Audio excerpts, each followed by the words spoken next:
this baby girl.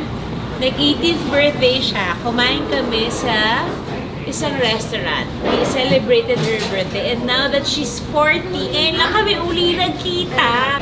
Oh, maiksi pa yung buhok ko! Oh my God! Salamat sa pag-remind mo. Ano kakaloka? At ngayon mo na naman kung kailan patapos na. Bakla ka na ako. I want you guys to sleep properly tonight. Please enjoy! Gusto ko. Ay naman. Yung two seatings namin, it was so intimate, so fast, and it makes us happy. Pag yung mga tao lumalabas ng restaurant na nagbubukas ng zipper. Kasi ibig sabihin, na-achieve namin ang degustasyon. Sasalubungin ko na masigabong palakpakan ng cast members because they are so comfortable already with degustasyon. Napaproud ako sa kanila. And stay tuned for the next stage of our Chef's Night. 5 years na kami this May!